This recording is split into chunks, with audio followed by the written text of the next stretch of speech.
morning, everyone. Welcome.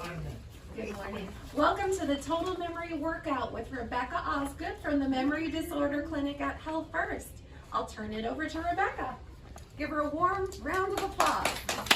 Today, I am presenting one of my favorite courses that I get out into the community. It is our Total Memory Workout program. So this program is an evidence-based program presented by Dr. Cynthia Green, based off of her work at Mount Sinai up in New York. Originally, she created this program as just a 10-minute online course that people could do just for some little tips to kind of sharpen their memory, right? Because we all would like that, right? Well, she started getting more feedback and more requests saying, well, can we have more? Can you put some more online, or can you make a more structured program? So that's kind of where this came from and developed. So Dr. Green really says it's important to look at all the different aspects of memory and all the different things that can impact your memory performance. There are a lot of things that can impact your memory that are not just an Alzheimer's disease. So we're going to kind of talk about the underlying things that can impact your cognition and your memory. What are some things that you can do about it? What are some things that maybe you should look for? The biggest thing, and again, you're going to hear a lot of terms kind of over and over again. The first one is that to sharpen your mind, you really have to look at a technique that you think works for you, but you have to practice it.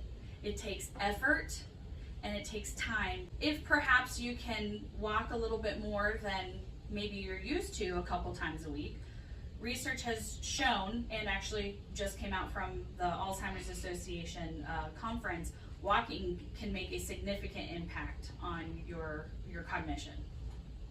This course is going to be looking at some specific tips, but also kind of an overall general. All right, so how to get the most from this class. So this is a 4-part series. So ideally, if you're able to attend all 4 classes, they do somewhat build on each other. Yes, I do give you homework. Now, it's not graded, so I don't want to add any stress or any worry. But, a little extra homework is good for the mind. That's some extra cognitive stimulation that you wouldn't have had otherwise, right? So we have kind of 3 general steps. You have to do something first. Okay, so I heard you have to do something. So, you have to have a stimulation, right? Okay. You can just call it out if you want. You have to recognize it as something that you want to think about. Okay, yep. All right, so you want to recognize and kind of say, this is actually, and you're right on the nose. You got to actually recognize that it's something that you want to keep.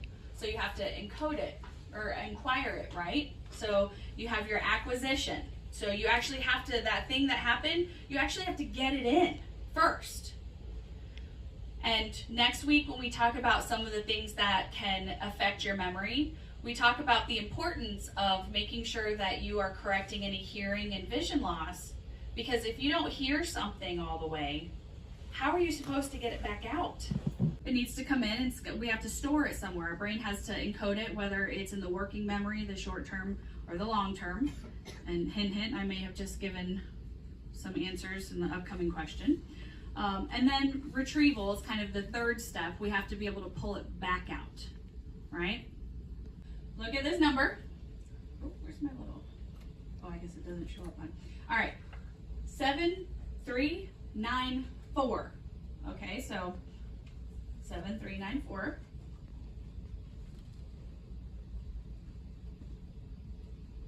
All right, what was that number? 7394. Okay. Not too terrible, right? Okay, ready?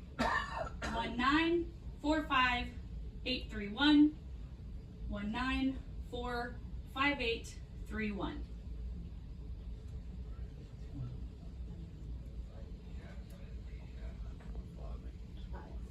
All right. What was that number? 1945. Okay. Was it easier or harder to remember the longer number versus the shorter number? No. So I hear a little bit of a mixture, right? It depends. The shorter number may be easier or the longer number may be easier.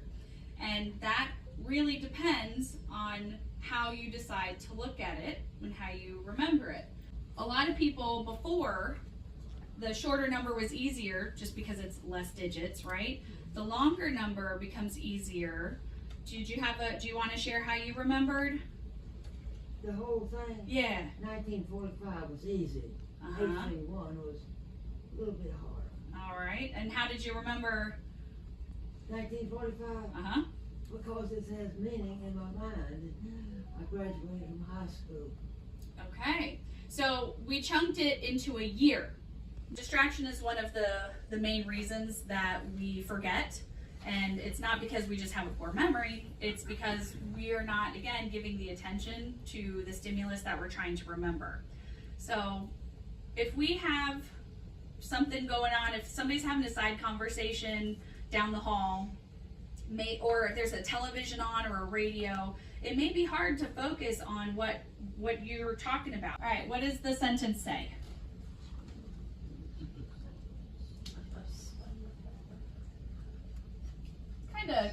Kind of distracting with all these little things in there, right? It's not the same font, not the same size. Something about hope. So in your packet, Enjoy the class. so the sentence, I Hope you enjoy enjoy class. The the class. Now that's really hidden in there, isn't it? So are you eating enough? Are you hydrating enough? Are you sleeping enough? Are you sleeping well? Are you exercising? And I'm not talking about going and running, marathons. Are you doing something to move even just a little bit? We'll talk about top 10 lifestyle factors that are most likely to lower your memory potential if they are not managed well. People are coming up, oh my gosh, I can't really remember things. It just seems like it's just really gotten worse as I've gotten older. Well, it really is probably just a lack of memory techniques. In school, we've been taught mnemonics.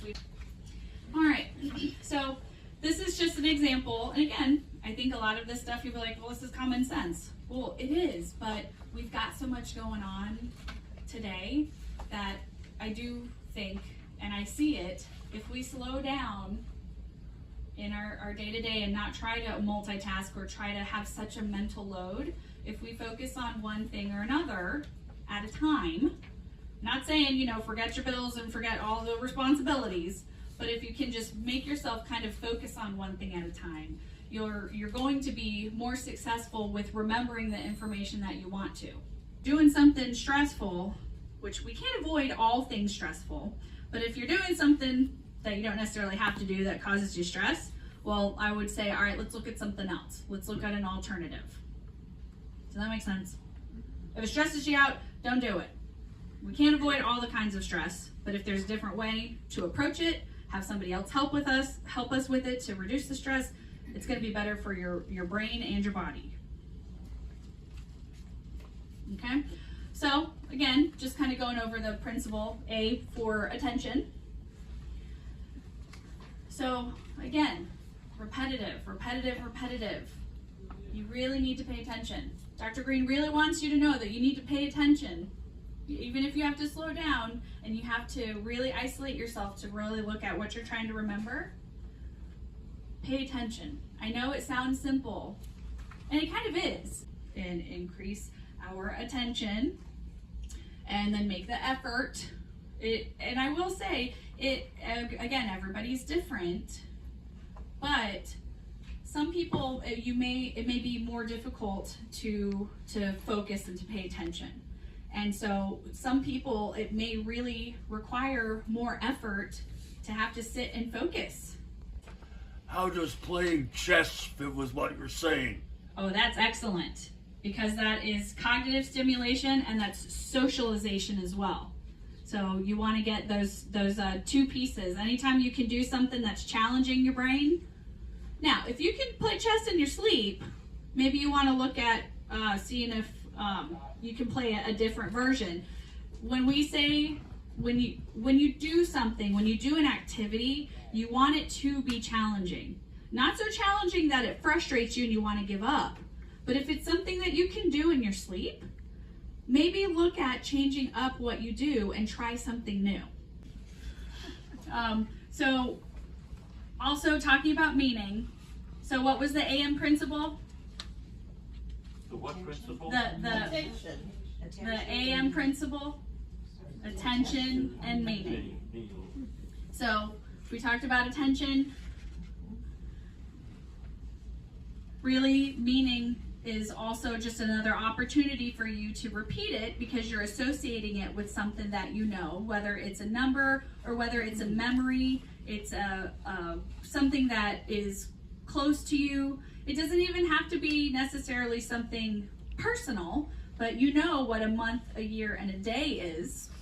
That date doesn't have to mean anything necessarily to you. When you're giving something meaning, you're organizing it. It gives you an opportunity to see it, which means you're adding another sense in to take that information in, and then gives you the ability to connect it. Okay, so how do we store memory? What were the 3 steps?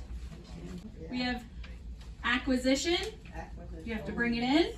Storage and retrieve. Storage and retrieval. So you have to acquire the information first, you store it, and then you retrieve it out later. Okay? And what were 2 types of memory that we talked about? Excellent. Long-term and short-term. And then what is the principle that helps us remember better? Attention and meaningful. Attention and meaning. Meaning. We want to assign meaning to it.